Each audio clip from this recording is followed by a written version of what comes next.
It's a great pleasure this evening to welcome the Revd Karen Sethuraman.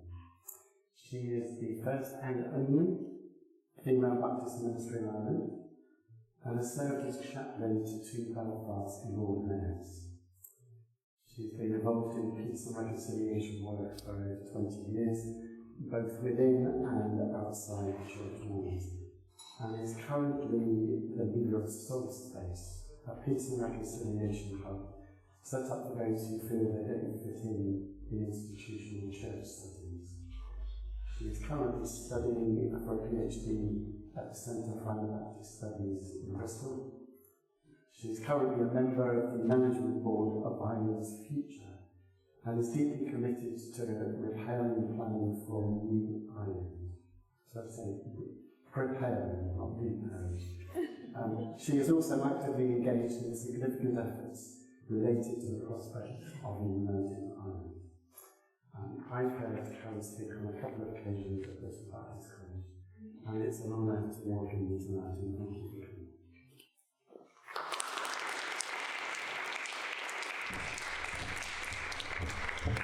Well, friends, can you hear me okay? Yes. First of all, I want to say thank you so much for the lovely welcome. I was in Birmingham for a few days and it was like a heat wave there, but I seem to have brought the Belfast weather here to Bristol, so I apologise. Also, if you can't make me out, ask someone beside you to interpret my accent. I know sometimes I can talk a little too fast, so bear with me. It is an absolute honour to be with you guys tonight, and all I'm simply going to do is give you a little window view into some of the stuff that I do in Belfast, and I'll share some snippets of my story, and then we'll get some conversations going, and let's see how we can learn and unlearn some things together. So I'm going to ask my friend at the back there just to play a clip to give you a little setting to the context of the north of Ireland.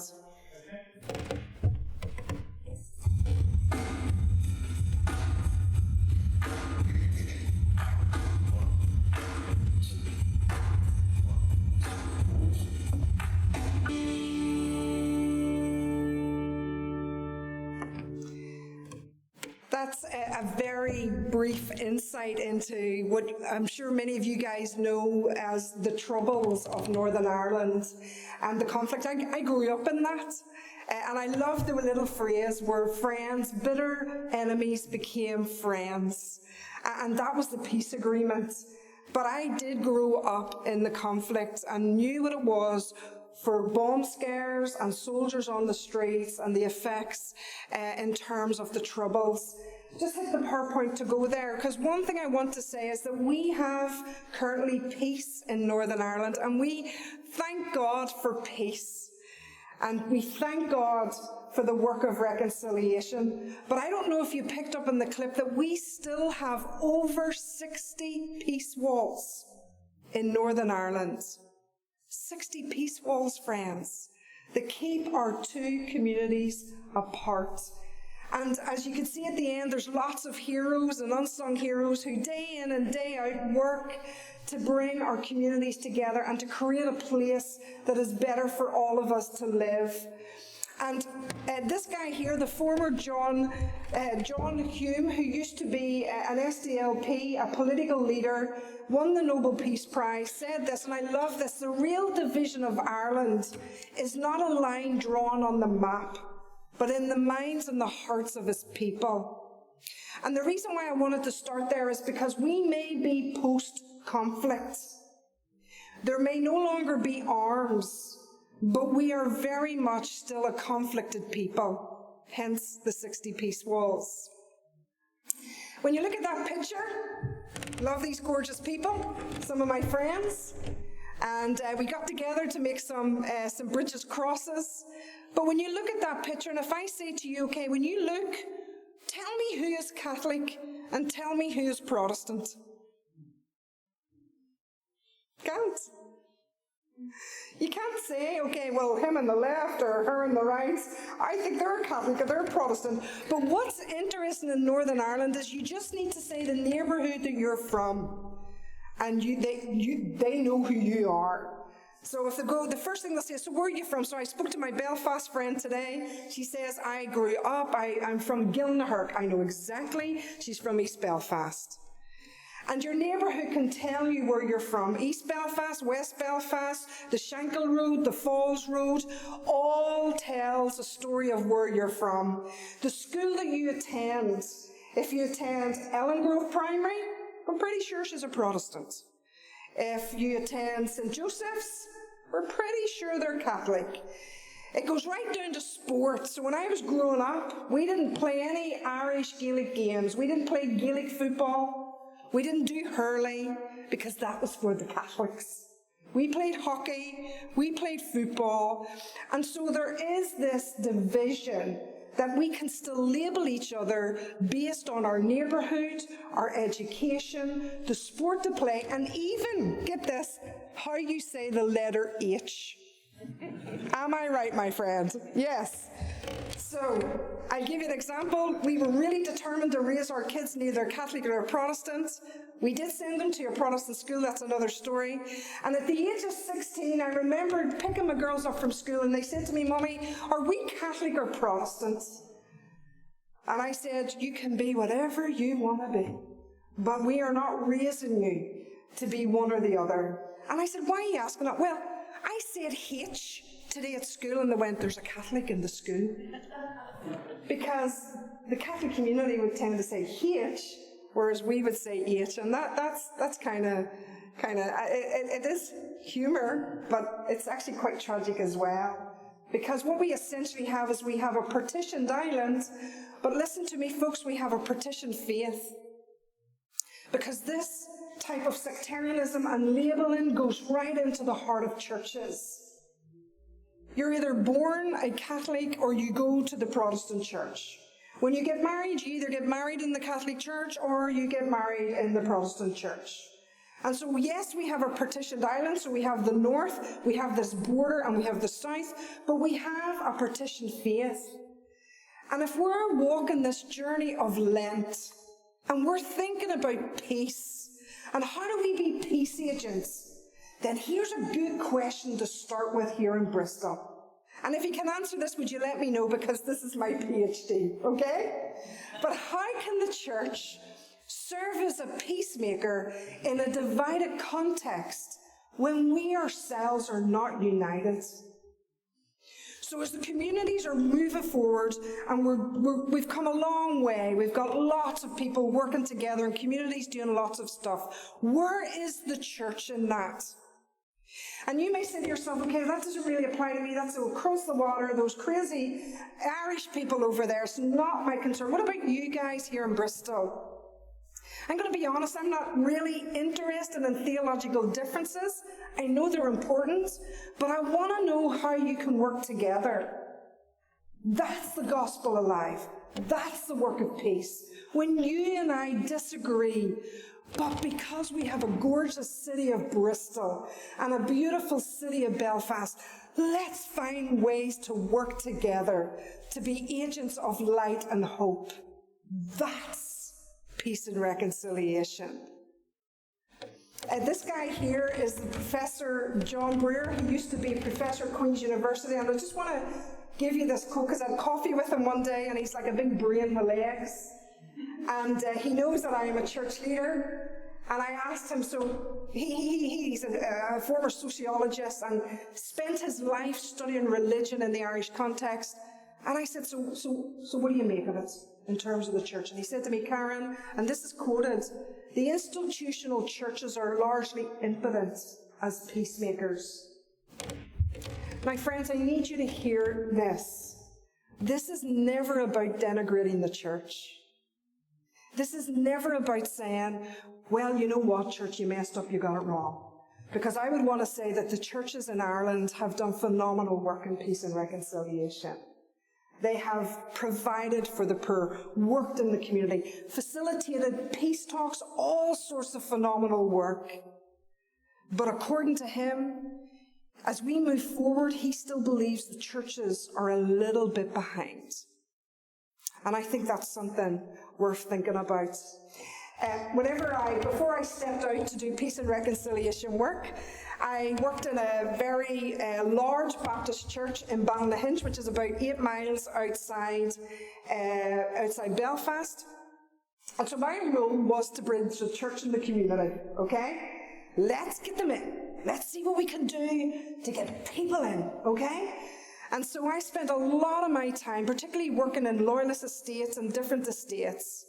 And there was 3 things that caused a significant shift for me in terms of peace and reconciliation, and particularly as a woman of faith. The first thing is that I heard this phrase constantly: I don't fit in church. I don't fit. Stop trying to get me to come to your church. I don't fit in there. I used to hear this all the time. If I go into church, I'm going to burst into flames with all the stuff in my life and all the things I've done wrong. I'm going to just combust. I'm going to go into flames. Or I don't know how to talk. I don't really know how to understand the Bible. It was the continual, I don't fit in church. And what was interesting within my particular context is that people from the Catholic community would often say to me, you're trying to make me a Protestant. My job wasn't easy. But what really caused significant change, and I want you to hear me say this very gently, was the day that the elders of the church that I worked with pulled me to the side and said to me, Karen, we want you to minister within your own community. Stay in your own community. I had created relationships, fabulous relationships with the priests, and we were going to work together and do furniture and food banks and all of that, but I was pulled to the side and quietly told, best to stay in your own community. How do we measure and how do we hold that as people of faith?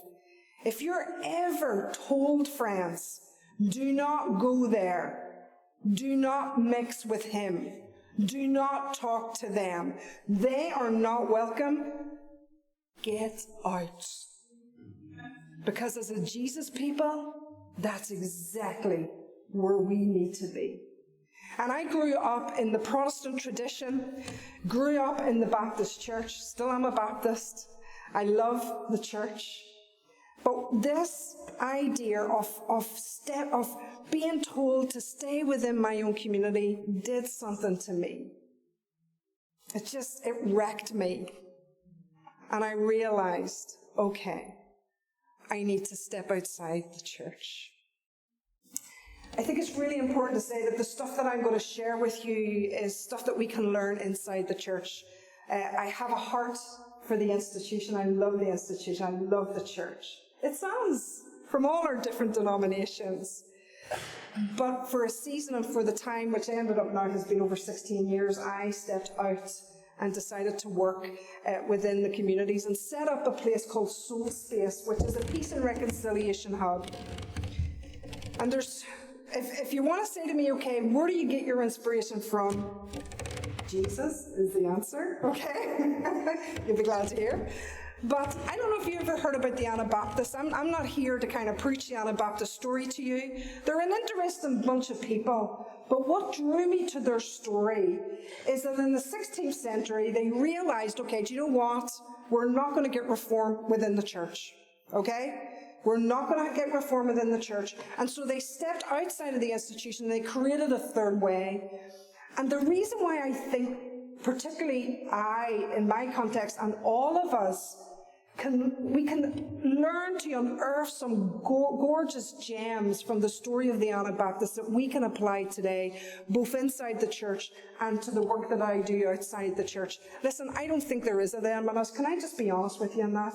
See the whole inside-outside church? Can we just drop that, right? Because the reality is we are them and they are us. That's my conclusion as working out in the community. There is no us and them, okay? We are one. The difference is that you and I get to be light and hope in our communities. And the Anabaptists, and this book, the new Anabaptists, I have 2 copies tonight, and I've been told you can have them for £10, but I've only 2 copies. But you can buy it online. But it takes the ancient stories and it unearths these gorgeous gems that I think we can apply to our churches and to our communities. Things like the centrality of Jesus. The centrality of Jesus. Sounds simple, doesn't it? until you're told to stay in your own community. Until you're told, well, we're Methodist, you're Presbyterian, we ain't working with you. If we're serious about the centrality of Jesus, be prepared for your place to be turned upside down. Because God has a habit of taking us into the places and spaces that can make us uncomfortable. If we are not in those places, then we need to rethink some stuff. But they hone in on values, and they hone in on practices that I have found in the context that I work in, trying to bring together Catholics and Protestants, that I have found, and we have found, that the story of the Anabaptists is somewhere that we can set our foot on. So hospitality is important to us. We eat a lot. Okay. Friendship is important. Community is important. Peacemaking is important. And so on. And so we created a set of values that became our heartbeat as a community. And so the goal was, in a sense, and the vision was, okay, how do we, in this divided context, in a place that is scared of ecumenicalism, it's a bad word in Northern Ireland. People get nervous twitches when you say it. That sense of, let's work together. What? Catholics and Protestants? No. But they do some stuff. We've come a long way. But the Anabaptist story gives us a place on the centrality and the life and ministry of Jesus. So soul space exists for people who don't fit in church. Okay? And so there's 4 things that we do. We have our gatherings, in person and online. We run a chaplaincy, which I really want to tell you about, and we do the work of peace and reconciliation, and also take part in some public theology. So the table is literally the table, okay? Came from a ministry where it was very large, 600 people in the Baptist church that I was formerly in, but feeling very called to let's go smaller. Do not be frightened by your numbers, friends. I am not interested if you have 2 people in your church. I want to know, do those 2 people in your church want to figure out what it means to be Jesus in Bristol? That's what I'm interested in. I'm done with numbers games, okay? Because the reality is there are people who want to come to the table, who want to come for food, who want to have friendship, who want to just share their story with you and they're wondering, will you listen to me? Who want to know, do you have agenda for me being here? And so we created the table, and we have all sorts of people. See, when you say to Jesus, Jesus, do you know what? I just want to be light, and I want to be hope in this community. And do you know what? Everyone is welcome at the table. He will bring everyone along. Everyone along. And so we have folks who come from the Catholic tradition and with folks who come from the Protestant tradition, and we don't talk about Protestantism, we don't talk about Catholicism, we share stories and we talk about Jesus. And we bring our questions and we bring our doubts, including me, the minister. Because there's that recognition and that invitation, let's journey together. We also do this online because a lot of people in Northern Ireland don't like to travel. I don't know what it is, we just like to be at home. And so there are folks that won't come 10 miles to come to the table, but they'll plug in online. So we have what's called a virtual table. And we usually do a study of a book together. At the moment, the guys are working through Rachel Held Evans' book, Searching for Sunday, which I would encourage you, if you haven't read, to read it. But I want to talk a little bit about the community chaplaincy, because this, for me, was a game changer in the sense of peace and reconciliation work. Because my fear in terms of chaplaincy is that we do it with an agenda. I think it's really important to say that the community chaplaincy does not exist to try and grow the table. Does that make sense? When you lay that one down, you will get to see the best of your people and community. When they realize, you know what, Jim has shown up here and he's come here to help me and to walk this journey and this painful story with me, and he's not trying to get me into church. You will see Jesus showing up. So what we decided to do was set up a community chaplaincy and to be in all the places that the church found it difficult to be. So we married people that the church wouldn't marry. We bury people that some churches refuse to bury. We have blessed babies, showing up at all sorts of things, but we never say, listen, I'll tell you what, come along to our table every fortnight. No. And I'm going to be honest with you, the table is beautiful and I love it, but this is the heartbeat of the stuff. This is where the work grows, not 10 people around a table. Do you understand that? So you could be out there and you can meet 30 families in a month. And sometimes we get so caught up and we're like, oh, Karen, you know, why are they not coming to the table? Come on, they've got to, really? Is that how we measure success, friends? Should we not be sitting down together and saying, do you know what? I met with 5 people this week. And I got to know Sally and I got to know Dave. And they've invited me back for a cup of tea.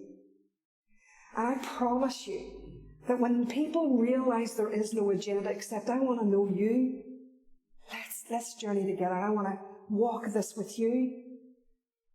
They will always say, Rev, would you say a wee prayer for me? And so often we see Jesus in people who don't go to church than we do inside the church. He shows up every single time. He shows up every single time.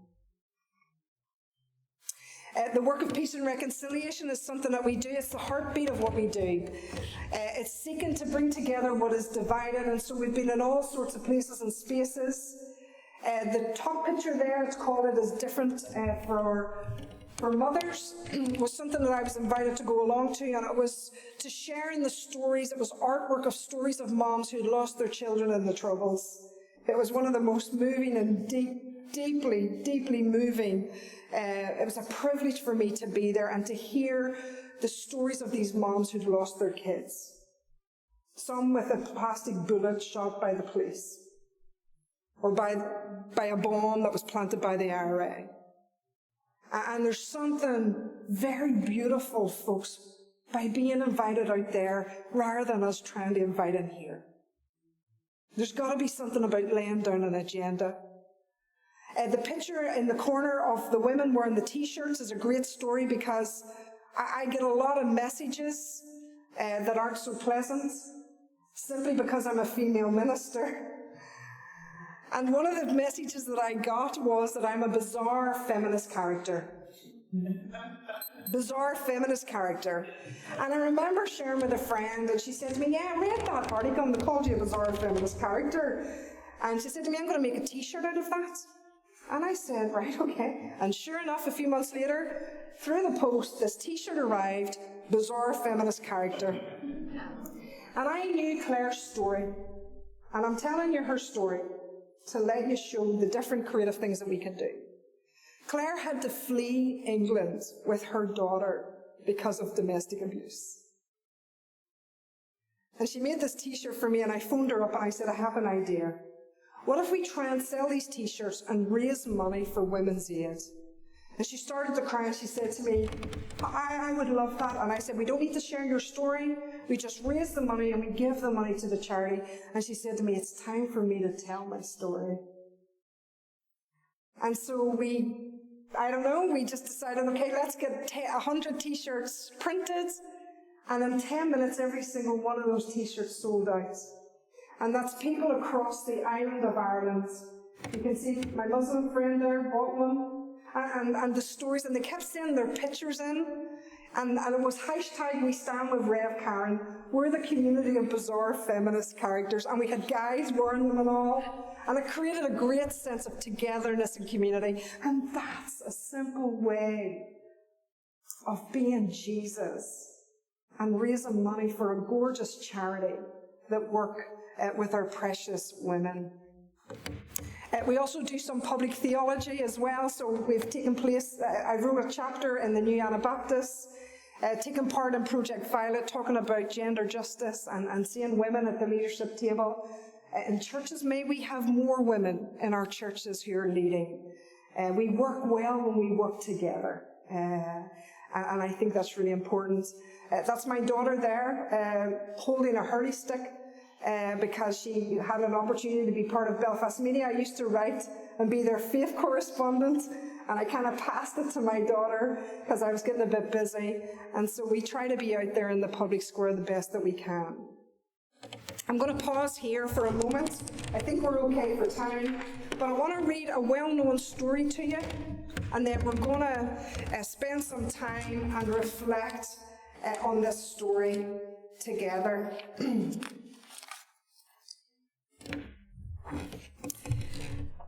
So the passage is Luke chapter 10, verses 25 to 37. I'm going to read it to you in the Message, okay? The reason being because I just love everyday language. And I'm not really here to argue which translation is right. I'm not doing it, okay?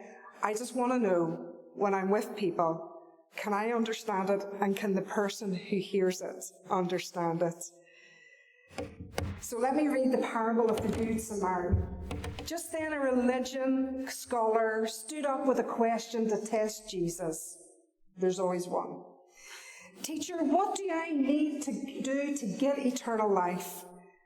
And he answered, what's written in God's law? How do you interpret it? And he said, that you love the Lord your God with all your passion and prayer and muscle and intelligence, and that you love your neighbour as you do yourself. Good answer, said Jesus. Do it, and you'll live. Listen to it, I love this. Looking for a loophole? There's always one. Looking for a loophole, he said, so how do you define neighbour? And Jesus answered by telling a story. And this is one of my favourite stories when it comes to peace and reconciliation. There was a man travelling from Jerusalem to Jericho, and on the way he was attacked by robbers. They took his clothes, beat him up, and went off, leaving him half dead. Now luckily, there was a priest on his way down the same road. But when he saw him, he crossed the street. Then a Levite religious man, we're doing okay, we've got another religious guy coming up, but he also avoided the injured man. A Samaritan travelling the road came to him, and when he saw the man's condition, his heart went out to him. He gave him first aid, disinfecting and bandaging his wounds. Then he lifted him onto his donkey, led him to an inn, and made him comfortable. And in the morning he took out 2 silver coins and gave it to the innkeeper, saying, take good care of him. If it costs any more, put it on my bill. I'll pay you back on my way back. What do you think? Which of the 3 became a neighbour to the man attacked by the robbers? The religious scholar responded, the one who treated him kindly. And Jesus said, go do the same. Go do the same. Before we look at a couple of questions that I'm going to let you discuss for a little while, there's just 2 stories I want to tell you that I hope paints this in our everyday. The first one is this lady here. Her name is Deirdre Hargay. Now, my friend said to me the other day, is it Deirdre or Deirdre? Okay? Listen, where I'm from in Belfast, it was Deirdre, but from her community, it was Deirdre. Okay, so I remember actually practicing at home, Deirdre. And I was speaking to a lady called Shan Mary Williams, and I remember she came over, she was like, is Deirdre Deirdre? You know what? Just Deirdre, okay? But she had to practice saying it. But whenever I was growing up, I grew up in the Protestant Unionist Loyalist community. Went to a Protestant school, had Protestant friends, went to a Protestant church, living the Protestant life. And I remember when I was growing up, my family used to say to me, now see this line here, between here, this street and that street, you never ever cycle your bike past that area, okay? Don't do it, okay? Because that's a dangerous area. that's where the IRA are. And you need to stay away from there. My friend here, Deirdre Hargey, grew up in that area. And she is from a Catholic Nationalist Republican community. And she works for Sinn Féin, who are known as the political wing of the IRA, who, for me, growing up in school, they were the bad people. They're the evil people. We stay away from them. And so what happened was, and I need you to hear me in this, that when the story I told you earlier, do you remember I said that I was told to stay within my own community? When I stepped out, it was a time of woundedness for me, if I'm honest. It was a time where, like that Good Samaritan, that I felt wounded on the road, beat up a little bit by all sorts of things that were happening as I was beginning to transition from being inside the church walls to outside the church walls. Who came and knelt down in the dirt and the mess to tend to me? Sinn Féin. Sinn Féin. Sinn Féin, not the church. And there is something when we read this story that we think we're always to be the Good Samaritan. Everybody step aside because the church is a riot. We're here, okay? We're going to be okay. The Rev is here. But God turned the whole thing upside down and taught and had me in a place where I was wounded, where I was struggling, and where someone from Sinn Féin who became a good friend of mine came along and said, what do you need me to do? How can I help you set up soul space? Do you need me to get a place for you? How can we make our community better? You tell a little Protestant girl that was good. You tell my ma, you tell my mother that, she wouldn't be able to cope. Do you know what I mean? And so as I began the journey of working in the different communities, I got a phone call from Sinn Féin one day, and I was asked, would you consider being chaplain to the Lord Mayor of Belfast? And there she is, Deirdre Hargey. And she's from the very community that I was told to stay out of. And it makes me quite emotional because we became really good friends, and we're still good friends to this day.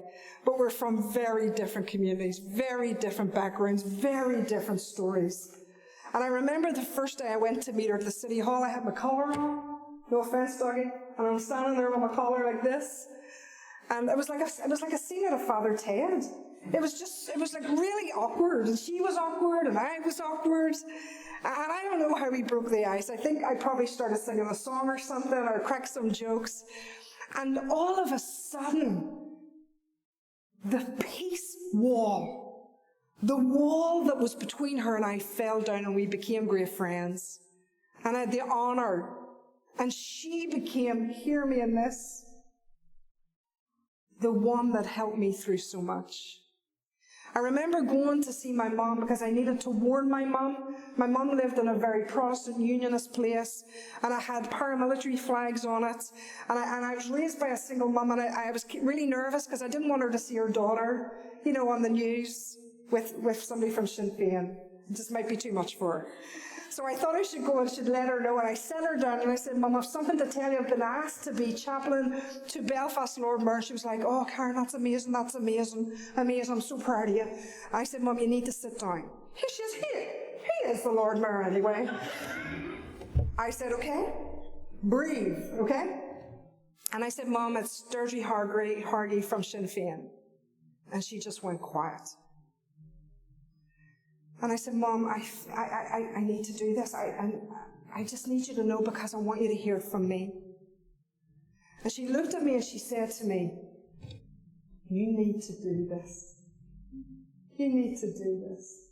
We are never going to mend as a community if people are not willing to do stuff together. And she said, I know that this will be difficult for you, and what's the worst they're going to do to my house? They might break my windows. But we'll be okay. And my mum passed on, and I went on to be Sinn Féin Lord Mayor for 2 terms with Deirdre and another guy, and we became good friends.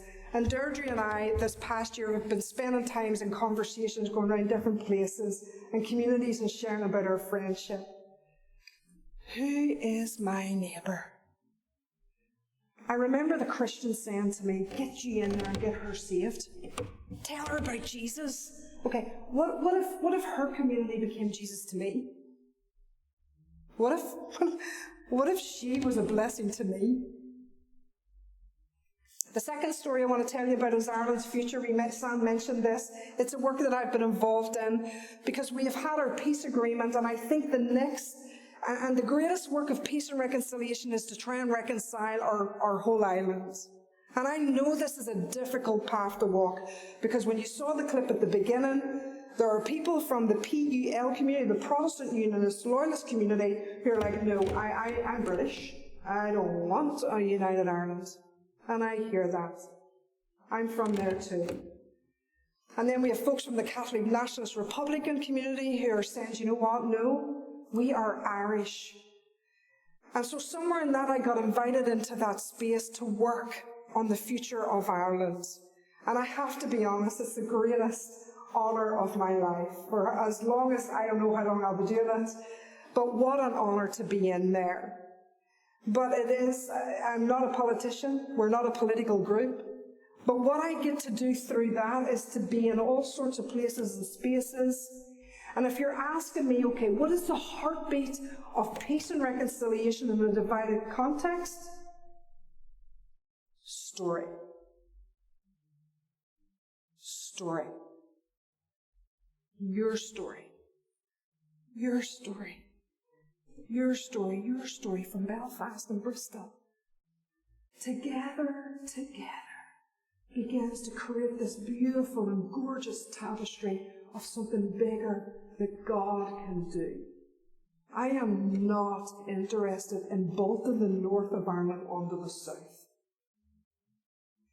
But I am very interested if we can create something new so that our young people can go into something better than what I grew up in. And there's a girl that I work with called Andre, and she works with Relatives of Justice. And last week we were going to do a podcast with the former Taoiseach, Leo Varadkar. And I'll never forget going down in the car with her. It's always good fun. You know, she's like Deirdre, she's from the other community, but we've become great friends. And she's like, you know, oh, here we go, we're going to do this, and we're going to take part in this podcast. And we were talking about the work of Ireland's future, and I will never forget her saying, should there never, Karen, she wants an all-Ireland, so do I, but should we never get that? You and I have become friends. You and I have become friends. And when my family was experiencing racism, she sent me a message. Your clan is my clan. Your clan is my clan. Friends, that's what it means to be neighbours. Neighbours. When your community is my community. When the Methodists are part of the Baptists. When the Baptists are part of here. And you know what? We'll all have our own story and our own theological misunderstandings and all of that. But the place to put your foot is your clan, is my clan. And Bristol will become an amazing place. Here are some questions I just want you to think on for a few minutes. I hope I haven't gone over too much. What character do you relate to in this story? I believe we can be anyone in this story. Okay, you may say to yourself, do you know what? I just think at the moment I'm a bit of a good Samaritan. Share your story. Maybe you're wounded. Maybe you caused the wound. Maybe you crossed the street because it was a bit too hard. We've all done it. Throughout our lives, I promise you if we were to sit down and have a coffee, a pint if you're a bit more liberal, that I promise you that we would all sit down and go, yeah, there's times that the church has caused wounds. There are times we've crossed the street. There are times that we've taken the person on. And I want to know, where do you relate in this story? And how can this story be applied to your particular context of gorgeous Bristol? That I have to be honest. It's probably next to my heart to Belfast, and I don't say that everywhere I go. In case you're all thinking she's been to London, she said of the London. No. I have told my friends, I've told my family, there's just something about Bristol that I absolutely love. So do you want to have a few moments and have a chat on that, and then sort of come back to me, and then I'll share some things just to close. Is that okay? Anybody got a question they would like to ask?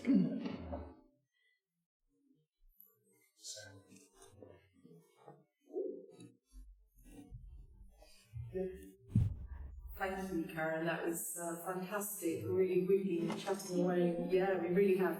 I wonder, I've been reading a little bit about integrated education in Ireland, and it's making me think whether, or just how you see your experiences of younger generations, because obviously it's that will make the change, will make the difference. And I, in my own context, working with young people around Europe, and at the time of the Brexit vote, just how the young minds kind of perhaps enter into your spaces, or just what you see. Not what needs to be done, but your sense of how younger generations will respond and come together in the way that you've described so beautifully. Yeah, that's a great question, and we often say, the young people are our tomorrow. No, they're our today. I think that's really important to say. I think whenever I was talking earlier about the potential of us working towards a new Ireland, I truly believe it will be the young people that will take us over the line, and I really mean that. I will never forget the day my daughter said to me, "Do not put your past on our backs." And I love that. And there is a difference, and there's a new generation that do not carry the same Catholic and Protestant. There's a lot more integration, and there's a lot of great, good stories in Belfast. The clip I showed you is the rawest form, taking us back to the conflict. But let me tell you something, a lot of the young people today really do not see Catholic and Protestant, and they're going to be the ones that will take this over the line.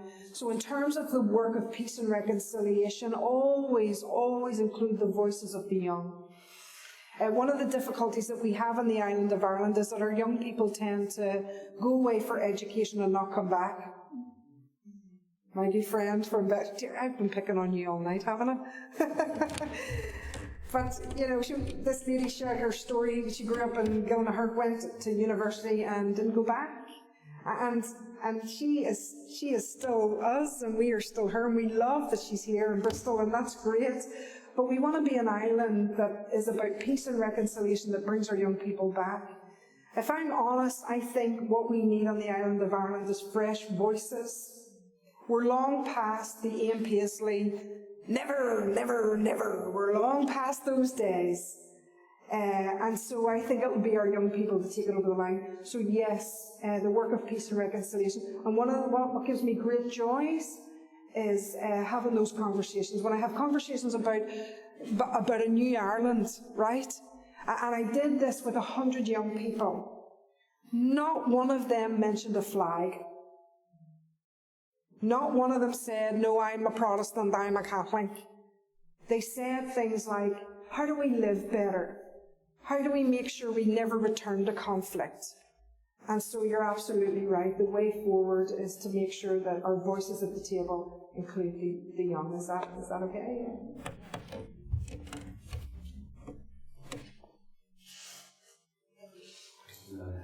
More comment? About 10 years ago, I was with a group of people who were all descended from the same family. So we all were now in lost in the south. And we had a church service. There was some were Catholic, some were not. The service was taken by the Catholic priest and the Anglican priest. They were clearly very good friends. So I can feel so different when you get into the south than it has to north. Yeah. I would agree, absolutely. But you said a key word there, which I think is the heartbeat of reconciliation, no matter where we're from, whether it's Bristol, Belfast, or the north or the south. Friendship. That's how we do this, is friendship. But you're absolutely right. I remember someone saying to me when I was in the south, when I'm in Dublin, if you go to Dublin, it's still part of the European Union. In the north, we're not. We have two currencies on the island of Ireland. You know, in the north, it's sterling. Down the south, it's euro. We've got two health services. You know, that's why I think the greatest work of peace and reconciliation is to try and bring us together. But I remember someone saying, when you go down south, it's like free and a lovely, gorgeous, I love Dublin, a beautiful European city. But I remember this friend saying that when she drove up north, there was like a heaviness on her chest. And I would agree with that sense of, ooh, there's still a bit of stuff to do. But some of the work I was doing recently was cross-border. So I was working, it was a group of women, 50 of us were chosen to come together to do some work on peace and reconciliation. And what I discovered is that they're as wounded in the south as we are in the north. And again, friendship and story are the two things. So thank you for that. That's a gorgeous story.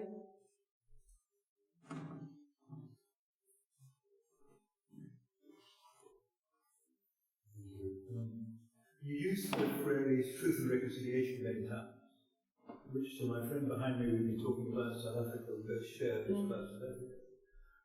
Desmond Tutu began the commission called Truth and Reconciliation, at which deliberately the stories were told. He shot him, and we the battle went this way. I admire much what you said in lovely, thank you. But do you also encourage going back and talking about the old stories of who you are? Yeah, that's a difficult one, not least because there's a legacy bill at the moment coming through. I spent last week with listening to the story of a lady, and if anyone goes to Tynedale Baptist, I apologise because you're going to hear this on Sunday morning as well. But when she was 8 years old, she lost her dad in a shooting in a pub that's about 5 minutes from where I live.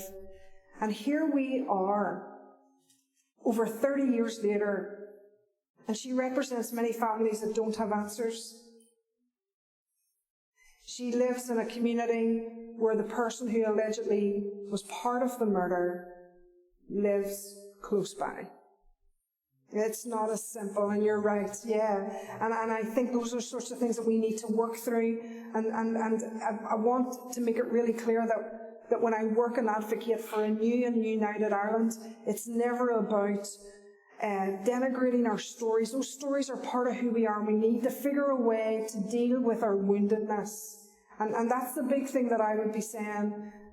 Someone asked the question today in Birmingham when I was with other church leaders, what is God saying about your context? And for me, I think he's shining a light on our woundedness, and there comes a time when we're going to have to do that. But there are so many beautiful, gorgeous families from both sides of the community, over 3,000 precious people lost for what? And so many injured. So many injured. And the story of the Loughin Islands was that family discovered that the state colluded, the police colluded with the paramilitaries. So it isn't as easy as this story in that when there's state and sometimes police collusion that can perhaps maybe be involved there. So, yeah, we're very conflicted people, very wounded people, but very humorous. Okay, we've got you've got to watch the Dairy Girls, okay? I do speak as an ex-denominational ecumenical person, which I found a fascinating experience. It's a lovely people. But speaking as a more personal, I'm very conscious. It's so easy when you're talking to someone who's having an argument with, is to assume that they are therefore wrong. Yeah. And they're not necessarily wrong. They may not be right with you. Mm-hmm. How do it help all of us, I think, instead of saying wrong, I'm doing myself in the favor, so just different. And I value, the biggest difference among us, actually, men and women are different. They're not necessarily wrong. Mm-hmm. They're That's beautiful. And that's absolutely fantastic in terms of peace and reconciliation.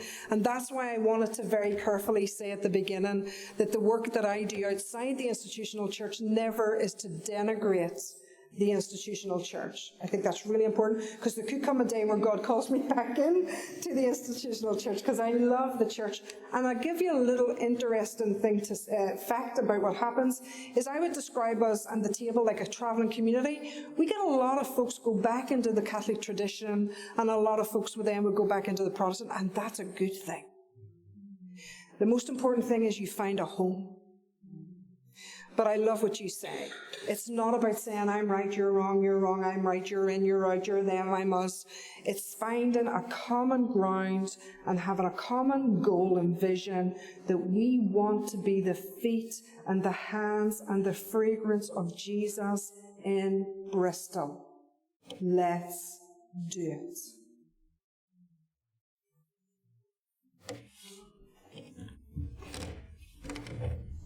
Anybody else with a question? Yes, we've got one here.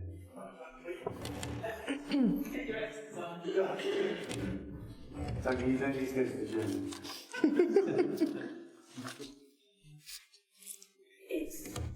I don't know if I'm just being terribly naive, but we talk about, have been talking about Catholic, Protestant divide. So I'm assuming it's a genuine faith-based difference. I know you were saying the younger people are beginning to come together. I just hope they are still holding on to some faith, or are they coming together because they're abandoning faith altogether? Yeah, I think that's a great question. I think what I would say on that is that the roots of what's happening in the north of Ireland are deeper than religious divides of Catholic and Protestant. We're beyond that. We're those who now would aspire for an all-Ireland, and those who want to be part of the United Kingdom. But what I will say to you in that, and this ties in with our woundedness, is that I have discovered that people really don't have a problem with Jesus, but they have a problem with the institution. We are an island wounded by clerical abuse. We are an island that has the effects of mother and baby homes, unmarried moms, and how our churches on both sides treated our unmarried moms. We have churches who don't treat our LGBT plus community well. We have a society where, listen to this, in Northern Ireland, 97% of our women have all experienced some form of abuse, with over 50% under the age of 11. So there are lots of reasons why people will not go to church. It isn't always political.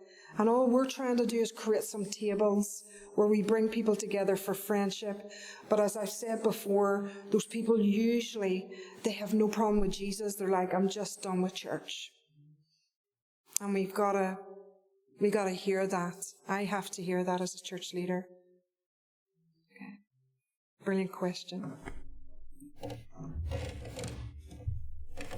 Anybody else with a question? I just have 2 more slides, is that okay? Right. Very quickly, just some top tips, if you like, in terms, just to sum her up. So that's the last 2, my friend. Yeah, of the PowerPoint, the second one, the one after who is my neighbour. There's that one. Yeah, just there, that's perfect. So, here's some of my things in terms of peace and reconciliation that I think can be applied to all our contexts. Listen, where there are human beings, there will always be conflict, okay? There is no running off into the sunset singing Kumbaya. Okay, it just doesn't exist, okay? You know, we just need to be in family with people and we realize that there's conflict. So the work of peace and reconciliation is ongoing, okay? Whether there's a new Ireland or not, whether Bristol has different, diverse, gorgeous people, whether there's racism or not, there's always room and work for peace and reconciliation. And so that's really important to say that it's ongoing. Start small, right? That's the best thing. Just start small. If you're looking to reach out to your neighbour, to step into a place of, is there something I can do here? Start small. In terms of the chaplaincy, all I did was just go along to some moms groups or some groups that they were having, just saying, hey, listen, I'm Rev Karen. Is there anything I can do here? And it takes years to build up relationships, but it's worth it. There's a gorgeous Irish term called Anamcara. Does anybody know what that means? Soul friend. Soul friends. Get to know people and become their friends without an agenda. Here's the good news about peace and reconciliation. It is not our job to save people. It is not our job to make sure people know Jesus. Yes, we're called to go and make disciples, but what does disciple mean? A student of Jesus. That work is over to him. But let's create soul friends and friendships with other people. Storytelling, I've talked about that. If you want a place to start, create some tables. Even within your church, tell some stories. And here's the thing I would challenge you to do, and I did this in the Baptist church. I invited Sinn Féin onto the pulpit. I thought I'm going to lose my job here, And I remember I had a great relationship with the elders. They had to put up with a lot when we were trying to connect with community. I remember we always had this community Sunday, and so I said, listen, they were like, okay, Karen, you're going to preach that Sunday? I said, no, I would love to invite Sinn Féin. And I thought, this is it, my life is over. And we had him along. And he didn't preach a sermon, though I believe he did. But where was our common ground? Let's talk about the work that we do in the community together. Okay? And do not exhaust yourself trying to explain yourself. Okay? That's a really good tip just for life. Because everybody has something to say about something. Why are you working in there? Why are you with him? Why are you in that neighbourhood? Why are you doing this? Why aren't you reading this version? Why? Do you know what? Just say those words. Peace to you, my friend. Okay? Peace to you. And just get on with what we're doing. I love this quote by John Lederach. You have never really engaged in the work of reconciliation until your own people feel like you have betrayed them. The greatest hits I get are from the community I grew up in, because they believe I've betrayed them. And I'm not, a royalist and all of that. And yet, they're very much my heart, I wanted to leave you with one picture. I love this picture. I think it sums up peace and reconciliation. I don't know what it is about this picture, but it just speaks peace and reconciliation to me. Because the minute we say we can't go there, we can't do that, we can't talk to them, go and just stand in that place and say, okay, let's do this. Friends, thank you so much. It's been an honour to be here. Love and blessings to you.